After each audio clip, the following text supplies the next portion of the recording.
What's happening, everybody? Welcome back to TWR. We are back here again as promised, trying to keep it weekly for you. I'm trying to get back in this game a little slowly, so here I am again with another one. I hope you are all doing well and taking care of yourselves. As you can see, I am looking pretty comfy out here in the reptile room today. It is Saturday. I do have to go to work here in a couple of hours, but then after that I'll be off Sunday and Monday, so looking forward to that. So technically it is my Friday today. But I wanted to get out here and just trying to get something out with you guys today. Trying to talk to you guys a little bit about something that I have been doing, a little bit of an experiment that I started with this enclosure behind me, and I kind of want to spread to some of my other enclosures. But before we get to that, I did get some footage with some updates about some of my tarantulas, and so I'm going to go ahead and put that in here. I recorded it earlier this week, so it's not going to be in the same type of lighting or anything, but yeah, so enjoy that real quick. We have a new little tiny upgrade. This is for my boy Crunk. You can see him right there. That is my curly hair tarantula. I've had him for a while now, and he has grown a lot since he has come into my possession. When he first got here, he was approximately maybe about the size of a dime, and now he is, I don't even know, well past that. He's easily like about like that big. I mean, he's angled right now, but he's about that big. So he's looking really good, and he definitely needed an upgrade. As before, he was in. Let me see if I can find this enclosure. This one right here. He was in this. Which was really small for him. I'll post a picture here so you can see just how much he had grown inside of that. And so he really needed an upgrade. And so I ended up getting a little micro habitat from one of those Zilla micro habitats from my work.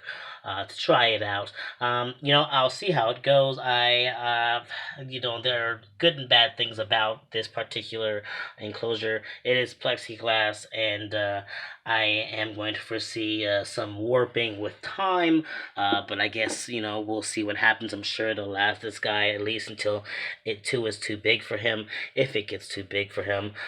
So, I don't know, but I like it. It looks good. It looks good for now. I like the way it looks, at least.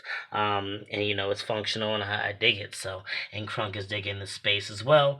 And so, yeah, I just wanted to show you that little upgrade there. Not much happening. Not a very long video, but it's been really cool to get Crunk up and to watch him grow, because, as I said, he has grown a lot since he came to me from an expo. And I'll have to check my stuff and see exactly when it was that I got him. Maybe put a note in the video. But yeah, he is looking really good. I'm loving the enclosure. I'm liking the way it all looks. He's got a nice cave up in there where he climb up above. Got a little tiny water thing over there. I could probably do a bigger one, but I don't often see him in the water, so I don't really think I need anything bigger right now. I might, but I'm not gonna stress about it. I can always fix it and change it if I want. So yeah, there it is, you guys. That is Crunk's new enclosure. He is looking really good, and I'm happy with the way that it looks. And we'll see how it holds up with time. Alright, so I was going to end the video over there with just Crunk, but happened to look over here to Ozai, who is my Mexican red rump. You can see him right there. He's been doing a lot of things. You can see that the entire top of his enclosure here has gotten webbed up, which is not the case just a few days ago, like 2 days ago. And you can see this mass of dirt right here was not there 2 days ago. That was a complete opening. That was the entrance to the burrow, and it looks like it's now closed off with all that webbing, which is a sign for me that maybe this buddy is about to get ready to molt for me. So that's super exciting. He's gotten really big, or she, I'm not really sure the gender, but it's gotten really big since it first came into the home. So he's looking really great. And so that's a little check-in on Ozai there, my Mexican red rump. And I actually decided, I guess I'll just turn this into a little tarantula video. You guys remember Kronk and his nice enclosure that I just did. But another two newer members, since I have actually not been active. I've gotten two new tarantulas. One of them being this cutie right here, who is also freshly molted. I did not get to see this molt. I came in yesterday, was fine, coming in today, and he's got pure white legs, so clearly dropped a molt sometime in the night. Very fast molter, but this is, I don't have a name for this one yet. I'm thinking Jack from, like, Nightmare Before Christmas, because it is a pumpkin patch. It's got that beautiful orange and black tushy there. Just an amazing looking snake. It looks even better when its legs are just as dark. The molting stage is a little wonky looking, but a really beautiful, beautiful tarantula. I'm looking forward to watching it grow. A little bit of a spaz case. Definitely doesn't runs and takes off whenever I even so much as breathe too close to this this enclosure it's in. But looking really good, and it's coming along great. And then over here we have, where are you? Oh, it's right here. It's right here. I wonder if you'll stay there so we can get sort of a good look at you. No. All right. Well, in here I have oh, there you go. So yeah, over here I have a Panama blonde. A very beautiful tarantula. Gonna get really blonde as it gets bigger. Still just a baby now, so still got a lot of its baby colors. Kind of hard to get a good view there, but yeah, he's looking great as well. Also, don't have a name for that one. Not even close to a name. Haven't really thought about much. But I'm very excited to have these two new little babies as a part of my slowly growing arachnid family. So yeah, I just want to share those. So yeah, those guys are looking really good there, and I'm really liking my little collection of tarantulas that is happening. I think just the other day I got a Facebook reminder letting me know that it had been 3 years since I had actually gone to that reptile show and held my first tarantula. I'll see if I can find that picture, and if I can, I'll try to put it in here. But yeah, it's really cool how far I've come with them, and just how much my love for tarantulas specifically have grown. But anyway, let's get on topic on what I was going to talk about today. As you guys know, Beetlejuice here is in his new enclosure, and something that I tried with this enclosure that I really want to do with some of my other ones is I kind of made it sort of bioactive. Now, you guys can see that right here. I do have a pothos in here, which is a live plant, but it is pretty much still just inside the pot that I had it in. It's not like planted into the thing. As you can see, there's not a drainage layer, therefore there's no plants planted. And my reasoning behind that was this: my life right now is just kind of so unpredictable. It's just not consistent, and so being able to really invest the time and money like I once upon a time was able to do is just not possible. And so I wasn't really quite capable of actually going full bioactive with this, with like the plants and everything, because they require getting all the drainage layer and the mesh as well as lights to actually keep the plants thriving. And I just really wasn't in the space for doing that right now. And so, but I did really want to kind of work on making at least my substrate bioactive, because I really wanted to figure out a way to try to alleviate some work for myself. And so to practice with that, I decided to work with this enclosure in particular. So in this enclosure, when I first put the substrate in, I also got a couple of containers of isopods, as well as a couple of containers of springtails, and I mixed that all in with the soil here.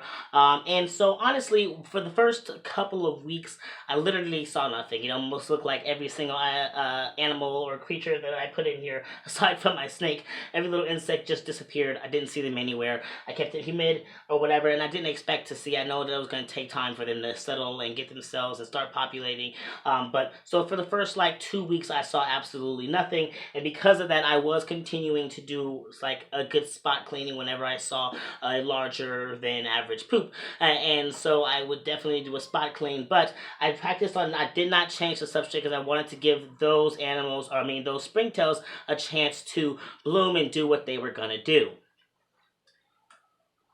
So of course, after about 2 weeks, I was able to come in here. I do a daily every morning. I come in, I heavily mist the thing down, and after about 2 weeks, I would be able to come in here and turn on the lights, mist it down, and I could just see springtails all over the place, all underneath the leaves, crawling all over little bits of poop that were around or urates that were around, and I was able to actually even watch over a period of time. I kind of like pulled back on my spot cleaning because Beetlejuice is small. He doesn't put out very large poops.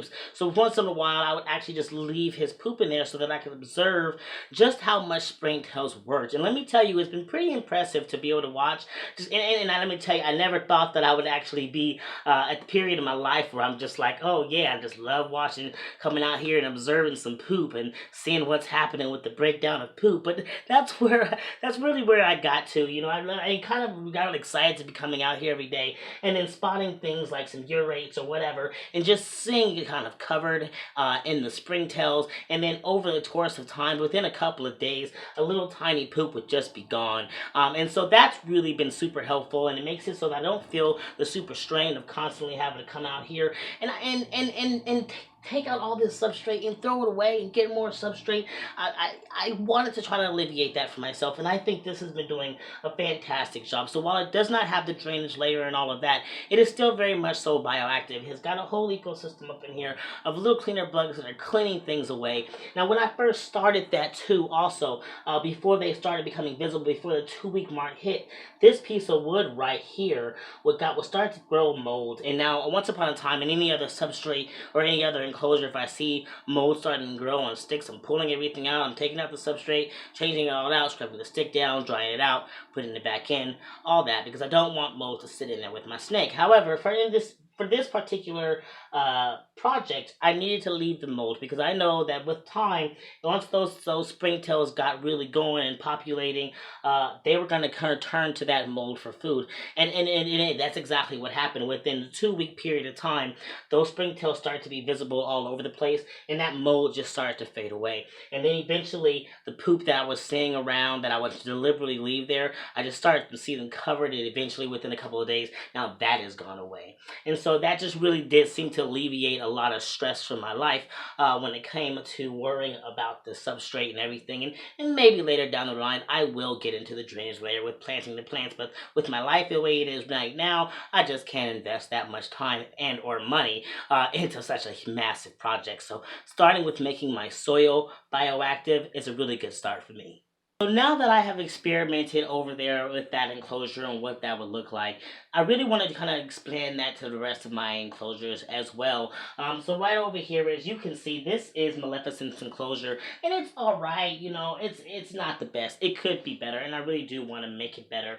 But first thing I want to do here is also change out the substrate and get it going into a more bioactive thing too. Now, of course, the difference between this particular situation and that situation is that that snake is significantly smaller. And so right now, the poops that it lets out can easily be taken out by the isopods and the springtails that are in there within a matter of days. Whilst this creature here lets out a lot bigger poops. And so whilst I would not actually just leave that poop to the devices of the springtails, especially with considering how long it took for just those springtails to actually populate enough to become so visible that I can see them actually working, even with a massive amount of springtails, I think it would take so much more time just for that larger poop to break down underneath the care of the springtails and the cleaner crew. And so whilst I won't do the same thing. I won't do the same thing where I'll just leave that little poop in there to the animals, to the cleaner crew that's in there.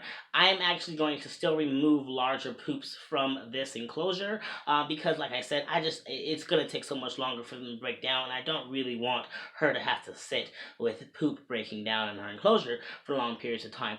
But it will eliminate the whole thing of me, okay, yeah, spot cleaning, okay, spot cleaning, that still has to happen, but at least I don't have to think about that like huge monthly, just like I'm taking out all this substrate, putting all this substrate back in, because even though I'm going to take out that larger clump, the rest of the springtails and everything will take care of any of the smaller things that might be left behind. And so that's what I'm working towards with this one as well as it looks so blah, it's just so blah. And so I definitely want to do more on this as well. And so while at work, So now that I have experimented over there with that enclosure and what that would look like, I really want to kind of explain that to the rest of my enclosures as well.